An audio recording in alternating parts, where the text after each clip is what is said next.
বৃহস্পতিবার কোচবিহার পৌরসভার board meeting. সেই মোতাবেক বিভিন্ন কাউন্সিলররা যখন পৌরসভায় প্রবেশ করতে থাকেন, সেই সময় অস্থায়ী কর্মীরা তাদেরকে ঘিরে বিক্ষোভ দেখাতে থাকেন। বেতন বৃদ্ধির দাবিতে কোচবিহারের একাধিক কাউন্সিলরকে ঘেরাও করে দফায় দফায় বিক্ষোভ চলল ঠিকা কর্মীদের। ঠিকা কর্মীরা যেটা অভিযোগ করেছেন, তাদের বেতন 15,000 টাকা না করা হলে বৃহত্তর আন্দোলনে সামিল হবেন তারা। কোচবিহার পৌরসভায় বোর্ড মিটিং চলে এবং কর্মীরা তাদের দাবি নিয়ে এখনো পর্যন্ত সরব রয়েছেন বলে আমরা জানতে পারছি। এই বিষয় সম্পর্কে কাউন্সিলর অভিজিৎ দে ভৌমিক জানিয়েছেন, তাদের দাবি দাবাগুলি পূরণের দিকে লক্ষ্য রেখে আমাদের কাজ করতে হবে। তাদেরকে ঠিক রাখতে পারলে পৌরসভার কাজ ঠিক থাকবে, এমন বিষয় কিন্তু জানিয়েছেন অভিজিৎ ভৌমিক, তিনি কাউন্সিলর।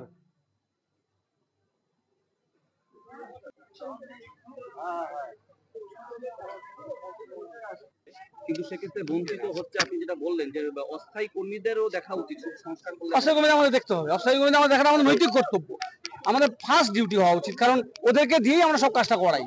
আমাদের কোচবিহার পৌরসভার অস্থায়ী কর্মীদের দাবি, এই দাবির বিষয়ে যদি আমাদের ইউনিয়নের যারা অন্যান্য নেতৃত্ব আছে তারা যদি আমাদেরকে সহযোগিতা না করেন, আগামী দিনে আমরা অস্থায়ী পৌর কর্মচারীরা আলাদা সংগঠন করে আমরা আন্দোলন করতে বাধ্য হব। এটাই হলো আমাদের শেষ কথা। অবিলম্বে আমাদের 15,000 টাকা বেতন, 15,000 টাকা বেতন করতে হবে, ন্যূনতম বেতন 15,000 টাকা। বলছি যে আপনাদের আজকে যে আন্দোলন, এই আন্দোলনটা কিসের দাবিতে? দাবিতে বেতন বৃদ্ধির দাবি। তাদের বেতন বৃদ্ধি, পৌর যে অস্থায়ী কর্মচারী আছে তাদের বেতন বৃদ্ধির দাবি। কতজন অস্থায়ী কর্মী আছে? প্রায় 600-র কাছাকাছি। 600 টাকা। আপনার কাদের ব্যানারে বা মানে কাদের নেতৃত্বে আন্দোলন? আমরা তৃণমূল কংগ্রেস করি, আমরা তৃণমূল দলের কর্মী, আমরা এটাই আমাদের বড় পরিচয়। এইবার বাদ বাকি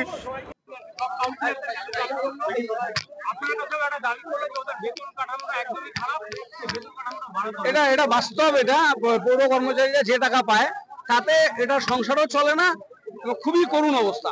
তারপরেও এত কম বেতনে তারা যে সব থেকে কঠিন কাজটা ওরাই করে পৌরসভাতে। তো আমি সবকিছু ডেকোরেশন করলাম, আমি সবকিছু সুন্দরভাবে সাজিয়ে বসে আছি আমি, কিন্তু আমার চারদিকে যারা আমার প্রজা তারা যদি খারাপ থাকে, আর রাজা যদি আমি রাজ দরবারে যাগযজ্ঞভাবে মানে স্বর্ণমালায় আমি গেঁথে থাকি, তাহলে ভালো লাগবে না। তাই আমি কাউন্সিলর হিসেবে আমার খুব ব্যথা লাগে যখন বোর্ড মিটিং একটা টিফিন খেত। এর থেকে ভালো যদি যারা ড্রেনে কাজ করে তাদেরকে যদি দুপুরবেলা টিফিন দেওয়া যায়। আমার মানসিকতাটা এরকম। তো আমি ওনাদেরকে বললাম, যারা অস্থায়ী কর্মচারী আছে তারা বসুক, বসে নিয়ে ওদের কমিটিটা ওরা ঠিকঠাক করে নিক। এখানে একটু কমিটির ব্যাপারটা ওদের একটু সমস্যা আছে, মানে সব সমস্যাটা আমাদের কাছে আসে না। আজকে মনে করুন মাননীয় মুখ্যমন্ত্রী সকলের জন্য করছে, কুচবিহার জেলা ব্যবসায়ী সমিতির কঠিন কঠিন সমস্যাগুলো মাননীয় মুখ্যমন্ত্রী কিন্তু মিটিয়ে দিচ্ছে। তাই সেখানে এই কর্মচারীরা যারা শহরটাকে পরিষ্কার পরিচ্ছন্ন রাখে, ওয়ার্ড ধরে ধরে ড্রেনগুলো কেটে তারা পরিষ্কার করে, কি তারা ম্যালেরিয়া থেকে আমাদের বাঁচায়, সব রকম পরিশ্রম এরা করছে। একটা রাস্তাতে এখন কুকুর মরে থাকলে আমাদের এই পৌরকর্মীরাই যাবে গিয়ে তুলে নিয়ে আসবে। এই কাজগুলো যারা করে তাদের দাবি দেওয়াটা একটা জায়গায় আসা উচিত এবং সেটা নিয়ে আমাদের কাজ করতে হবে। তাদেরকে ঠিক রাখলে বলে পৌর পরিষেবা ঠিক থাকবে। তাদেরকে যদি আমরা খুশি রাখতে না পারি তাহলে পৌর পরিষেবা ব্যাহত হচ্ছে, এটাই মূল কারণ। আজকের আলোচনায় কি অবশ্যই থাকবে। পৌরসভাতে আমি যখন গেটে ঢুকেই পৌরকর্মীদের এই দাবি জানলাম, তখন অবশ্যই বোর্ড মিটিং এ বিষয়টা উত্থাপন হবে এবং আজকে সমস্ত কাউন্সিলররাই আমরা বোর্ড মিটিং আসছি এই পৌরকর্মী এবং আমাদের ভবানীগঞ্জ বাজারের ব্যবসায়ী দুজনের দাবি। একেবারেই কোচবিহার পৌরসভার যখন বোর্ড মিটিং চলছিল, ঠিক সেই সময় কাউন্সিলররা যখন পৌরসভার ভেতরে প্রবেশ করতে থাকেন, সেই সময় অস্থায়ী কর্মীরা তাদেরকে ঘিরে কার্যত দফায় দফায় বিক্ষোভ দেখাতে থাকেন।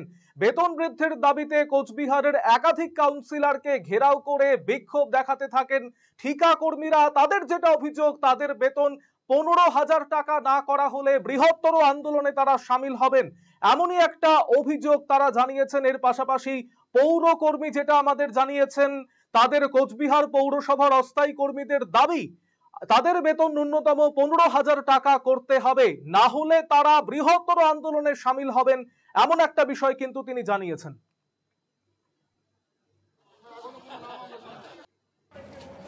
দিদি কি হয়েছে আপনাকে ঘিরে বিক্ষোভ দেখানো হলো, কি বিষয়টা কি রয়েছে? বিক্ষোভ না, ওনাদের দাবি ওনারা জানিয়েছে, সেই মতো আমরা বোর্ডে আজকে আলোচনা করব। আর সত্যি কথা বলতে আমাদের চেয়ারম্যানও পক্ষে আছে, আমরাও পক্ষে আছি। ওদের বেতন বাড়ানো দরকার, যে জিনিসপত্রের দাম বেড়েছে তাতে সত্যি ক্যাপাসিটি থাকলে অবশ্যই বেতন বাড়বে। আর আমরা আজকে বোর্ডে সেটা তাহলে আলোচনা করব। বললাম তারা তো পৌরসভারই কর্মী, হ্যাঁ। তারা তো অন্যভাবে বিষয়টা বলতে পারতো। কি মনে হয় কোথায় অন্য কোনো ব্যাপার রয়েছে বলে আজকে এরা হঠাৎ করে বোর্ড মিটিং এর দিন কাউন্সিলরদের আজকে এইভাবে এটা আমার একটু মানে আমি